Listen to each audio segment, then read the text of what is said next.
So I recently did some math, and apparently I will have enough finances to invest while I'm in college, paid for by the military. Thank you, military. Thank you, Uncle Sam. I'll have enough income while I'm in college to invest for the next 6 years, and I'll have $500,000 in overall portfolios and investments.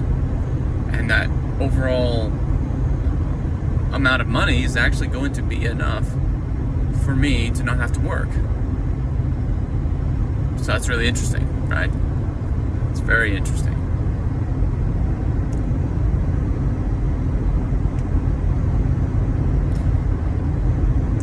I could actually be living the life I want to be living within the next 10 years. Monetarily speaking, at least.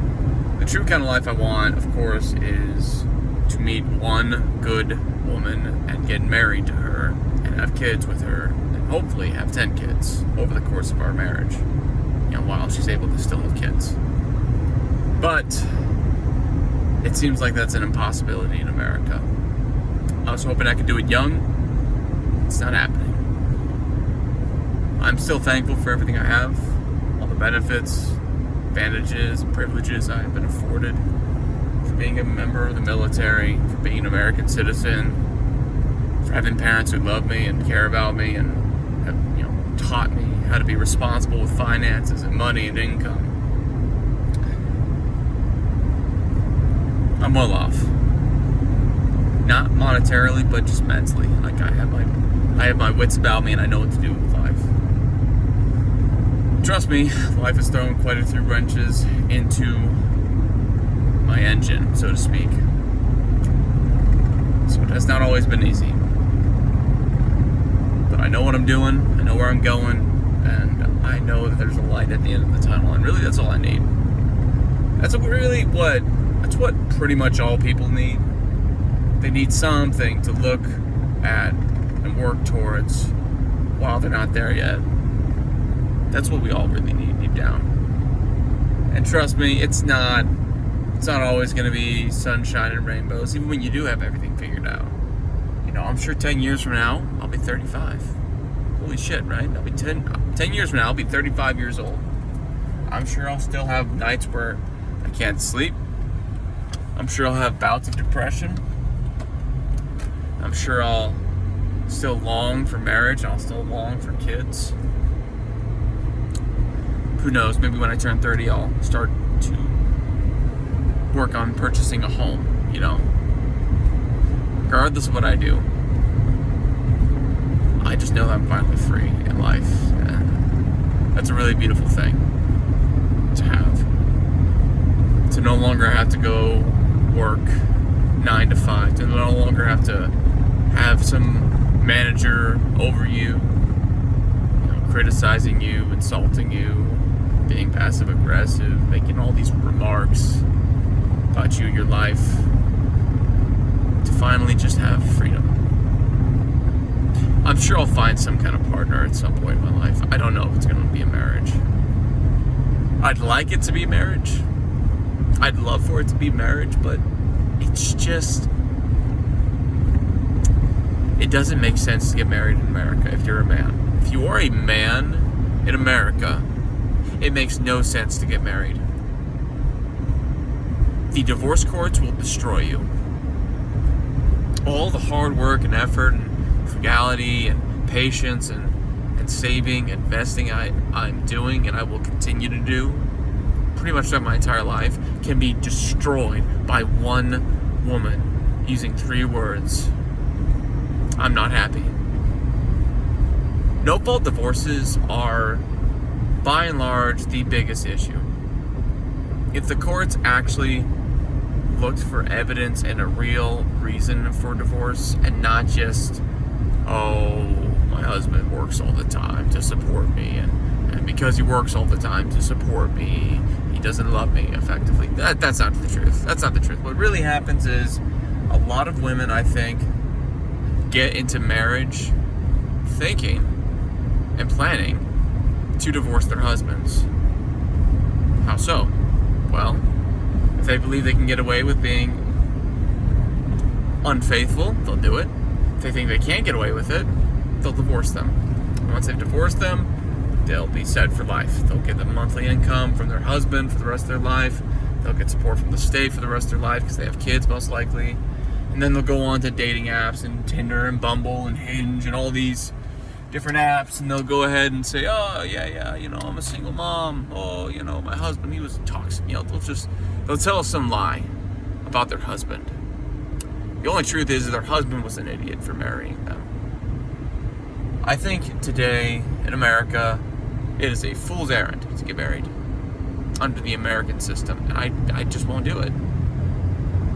Which means I'm kind of glad I haven't ever actually met a woman who wants me.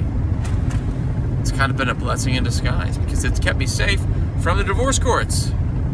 I've had time to learn, experience, grow mentally, physically, spiritually, emotionally, and I've come to the conclusion that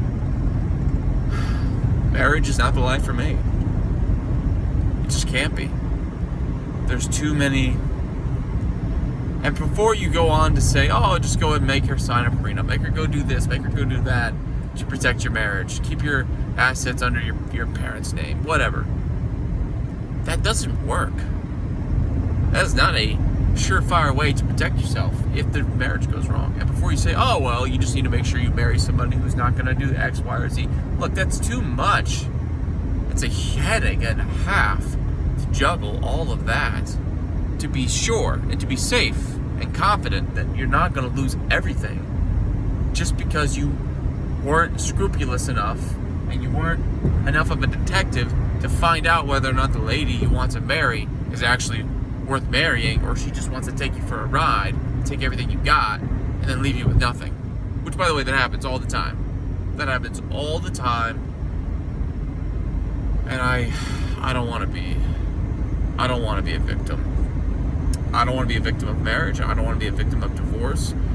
The best case scenario for me, realistically, if I get married, is I get married to a woman who gets obese. She won't be obese before the marriage, right? Because she'll be trying to get me to marry her. But the moment she gets married, the moment she gets that ring, the moment she goes down the aisle, she gets solidified. You know what she's going to do? She's going to put on 25 pounds of weight. She's going to try everything in her power to control me, to emasculate me. She's going to withhold sex from me. She's going to withhold intimacy from me. She's going to be cold. She's going to be manipulative. I don't want that. I don't respect that. I don't desire that. And no good, reasonable man should. Maybe I can go one day overseas and maybe I can develop something over there. Maybe. But for right now, 10, 20, 30 years, fuck, I'm not getting married. I'm focused on 3 things. My health, through the carnivore diet, just meat, just eggs, just cheese. My wealth, making sure I make my monthly contributions to my investments through a diversified portfolio, so that way even if things don't go well investment-wise, I'm still not going to be losing money, and I'll still be gaining money. I'll stay above inflation, at least. Eventually, 10 years from now, I'll have a monthly income from my investments, so I won't have to work.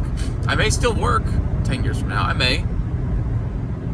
But honestly, I may just not, too. I might just go live on a fucking cruise ship for the rest of my life. It costs an average about $3,000 a month to live on a cruise ship. And frankly, that's actually cheaper in some parts of the world, which is insane. Yeah, it's insane. Regardless, though, I'm not giving up. I'm not giving up on life. I'm not giving up on enjoying life. I won't quit. I'll still try to be a net positive influence to the people around me in my life, every single person I come across. I can enhance others' existence by exchanging, talking, giving them random advice, I'll do that. I'll just have to find satisfaction from that in life. Because I don't know if there's any good woman in America to marry. I really don't. I'll be happy to get proven wrong, but I'm done playing the games. I'm done.